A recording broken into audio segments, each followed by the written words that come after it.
या मुझे किसी खाली रजिस्टर पे साइन करना है। लेकिन जब मेरा 1 महीना पूरा हो गया, जिसके एवज में मैं 1 महीने की तनख्वाह पहले ही इनको एज अ सिक्योरिटी दे चुकी थी, जिसकी कोई रिफंडिंग नहीं है।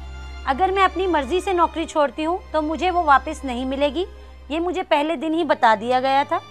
उसके बाद जब 1 महीना पूरा हो गया और मेरी तनख्वाह मिलने का दिन आया, उस दिन मुझे मिस्टर आशुतोष भारद्वाज, जो स्कूल के मैनेजर हैं, उनके कमरे में भेजा गया और उन्होंने मुझे कहा कि आपको इस खाली रजिस्टर पे साइन करना है, तभी आपको 1 महीने की तनख्वाह मिलेगी, वरना नहीं मिलेगी। कहते हैं कि जुल्म करना और जुल्म को बर्दाश्त करना दोनों ही अपराध हैं।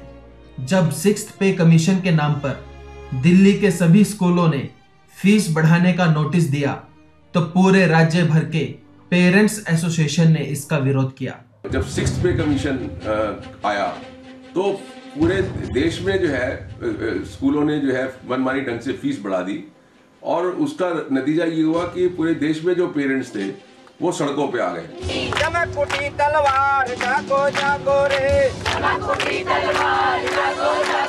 मैं आज सब लोगों से पुरजोर अपील करता हूँ कि ज्यादा से ज्यादा संख्या में एकत्रित हो और अपनी शक्ति को एकत्रित करने के लिए एकजुटता का प्रदर्शन करें। आशा रानी एवं उनके सहयोगी शिक्षकों से भी कहा गया कि वह पेरेंट्स को फीस बढ़ाने का कारण लिखें। 2010 में जब टीचर्स को ये लगा कि भाई पेरेंट्स इतना आंदोलन कर रहे हैं और हमें सैलरी नहीं मिल रही, हमारे नाम पे सारा कुछ हो रहा है, हमारे हाथों से स्लिपें बांटी जा रही हैं कि आप बच्चों से ये कहिए कि एरियर जमा कराओ। लेकिन यह अन्याय आशा रानी एवं अन्य शिक्षकों को नागवार गुजरा। जब आशा रानी एवं उनके सहयोगियों ने जुल्म के खिलाफ आवाज उठाई तो सरकारी प्रशासन एवं शिक्षा विभाग के लोग ही उनके रास्ते में रुकावट बनकर खड़े हो गए। जैसा कि होता आया है, अपराधी को छोड़ उन लोगों ने शिकायतकर्ता के खिलाफ साजिशें रचना शुरू कर दिया। बहुत ही कम वेतन मिलता था, पेपरों में कुछ और दिखाया जाता था, हकीकत में कुछ और होता था। जब हमने अपनी पूरी तनख्वाह की मांग की तो उस दिन से मीटिंग्स का दौर चलना शुरू हो गया। दूसरी तरफ पेरेंट्स का फीस बढ़ाने पर विरोध जारी था। अगर इस डिपार्टमेंट के बस में नहीं है शिक्षा को चलाना तो इस डिपार्टमेंट को बंद करें। हमारी जेबों से पैसा जाके इन्हीं की तनख्वाह मिलती है और हमारे ऊपर भी ये गुर्राते हैं बैठ के।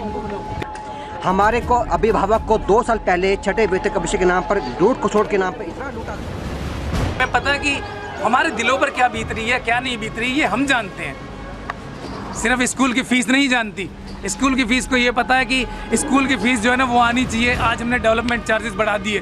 किस चीज़ के बढ़ा दिए? क्या डेवलपमेंट चार्जेस? क्या पौधे लगाना बढ़ाने हैं?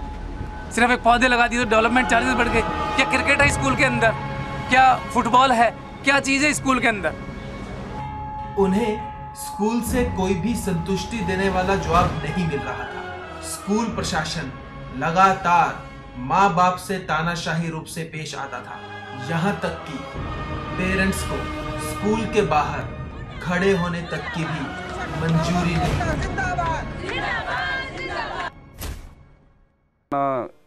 रवैया बना रखा था कि कोई भी स्कूल का पेरेंट्स एक नहीं हो पाता था। कोई अगर एक अकेला चला जाता था उसको इतनी बुरी तरह से ह्यूमिलेट करके भगा दिया जाता था कि वो दोबारा हिम्मत भी नहीं कर पाता था स्कूल के अंदर जाके मैनेजमेंट से बात कर सके। पेरेंट्स का क्या हक है? डायरेक्टर एजुकेशन कहता है कि parents are the stakeholders of school, क्योंकि हमारे पैसे से स्कूल चलता है। हम स्टेक होल्डर्स के, हम तो गेट के पास भी हमारे को खड़ा नहीं किया जाता। क्यों नहीं खड़ा किया जाता जब हमारे पैसे से स्कूल चलता है? क्या हमारे को पूछने का हक नहीं है? डायरेक्टर ऑफ एजुकेशन हमारे सवालों का जवाब नहीं देते हैं। क्यों नहीं देते? जबकि उनको देना चाहिए, हर एक क्वेश्चन का जवाब देना चाहिए। फिर मिले आपस में मिलके हमने एक सोसाइटी बनाई। उसके तहत फिर हम लोगों ने काम करना शुरू किया। हम स्कूल में कुछ पता करने जा रहे हैं तो हम लोगों को एक तरह से धक्के देके बाहर निकाल दिया जाता था। जब उनसे ये कहा जाता था कि भाई हमारे ही बच्चे स्कूल में पढ़ रहे हैं, हमारे ही फीस से तुम स्कूल चला रहे हो, हमारी फीस से तुम्हारे घर का राशन आ रहा है, हमें ही तुम धक्के देके बाहर निकाल रहे हो, तो कहते हैं तुम तो झुग्गी झोपड़ी वाले हो, तुम लोग क्यों आते हो यहाँ पर स्कूल में? अपना बच्चों को नाम कटाओ, भागो यहाँ से। इसके अलावा स्कूल ने अपने प्रांगण में ही दुकानें खोल रखी थी। इससे होने वाली इनकम का भी कोई हिसाब किताब नहीं था। हमारे को ये जबरदस्ती होता था, ये तो हम कई साल से ले रहे हैं ये कमर्शियल एक्टिविटी। स्कूल यूनिफॉर्म भी था, पहले तो जैसे बाहर नहीं मिलता था, सॉक्स भी लेना पड़ता था, टाई भी लेना पड़ता था, सब कुछ स्कूल से ही लेना पड़ता था और मार्केट रेट से मैं कहूँगी 50-100 रुपए ज्यादा ही था। वो कमर्शलाइजेशन ऑफ एजुकेशन नहीं कर सकते। और मैं आपको ये भी बताना चाहूँगा कि हमारे देश में सिर्फ एक एजुकेशन एक ऐसा एरिया है जहाँ पे कानूनी तौर पे जो है प्रॉफिटरिंग जो है और कमर्शलाइजेशन जो है ना वो प्रोहिबिटेड है। उधर शिक्षकों ने भी स्कूल मैनेजमेंट को नोटिस दे दिया था कि वो अब जितना भी वेतन लेंगे उतने ही अमाउंट के सामने साइन करेंगे, पर इस पर भी मैनेजमेंट का रवैया नहीं बदला। तो हमने उस चुनौती को ललकारा और कहा कि ठीक है, अब ये जंग अगर आपकी तरफ से आपने ऐलान किया है तो हम किसी भी कीमत पर हारने वाले नहीं हैं और इस जंग को हम जीत कर दिखाएंगे और बच्चों के व शिक्षकों के अधिकारों को मैं किसी भी प्रकार से टूटने नहीं दूंगी। और इस जंग की मुहिम का मैंने ऐलान कर दिया और उनकी चुनौती को मैंने स्वीकार किया और ये लड़ाई 13 मई 2010 को अपने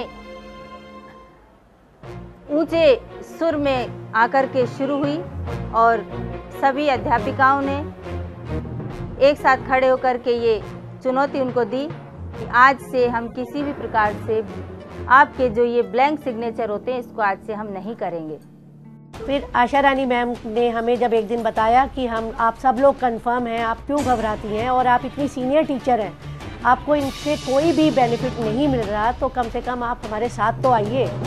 जिस मदद की दरकार थी वह मदद मिली छात्रों के पेरेंट्स से और हवा के इस झोंके ने इन चिंगारियों को आग में तब्दील कर दिया, जिसकी तपिश से मैनेजमेंट परेशान हो उठी। बस फिर आरटीआई का दौर चला और एक एक करके पता चला कि आम आदमी का कमाया हुआ पैसा सिर्फ मैनेजमेंट का पेट भरने में लगा है। हम इनसे कुछ पूछते हैं, ये जवाब देने के लिए बिल्कुल तैयार नहीं होते। तब हमें पता चला कि आरटीआई के द्वारा हमें काफी छोटे मोटे कई इन्फॉर्मेशन हमने निकालने की कोशिश की है। हमारे को अभिभावक को 2 साल पहले छठे वेतन कमीशन के नाम पर लूट खसोट के नाम पर इतना लूटा कि ये पैसा टीचरों के वेतन के एरिया में बटेगा। आरटीआई ने हमें जानकारी दी ये 2 करोड़ में से 1 रुपया नहीं टीचरों में बटा, बल्कि एंटी करप्शन से हमें जानकारी मिली ये पैसा 2 करोड़ रुपया जो भारद्वाज यहाँ के चेयरमैन है, उनकी मिसेज यहाँ पर प्रिंसिपल है, उनकी पर्सनल सोसाइटी में पैसा ट्रांसफर कर दिया गया। जब उनसे पूछा जाता कि इस फीस का करो क्या भाई, इतना पैसा चाहिए किस लिए तुम्हें, तो वो कहते थे हमें टीचरों को बड़ी हुई तनख्वाहें देनी है, ये 6 पे कमीशन आ गया है, इसमें उनको एरियर देना है, पिछला उनको जितना बकाया था सारा देना है, इसलिए हमें ये फीस बढ़ानी पड़ रही है। हमें को ये पता करना था कि पे कमीशन एरियर्स का पैसा कहाँ गया। पेरेंट्स के द्वारा डाली गई आरटीआई से शिक्षकों को 2 महत्वपूर्ण बातों का पता चला। एक तो कि स्कूल में 60% से ज्यादा पक्का स्टाफ है, जिनका वेतन भारत सरकार द्वारा तय वेतन से बहुत कम था, एवं बढ़ी हुई फीस अध्यापकों के वेतन के नाम पर वसूली जा रही थी। तभी पेरेंट्स के द्वारा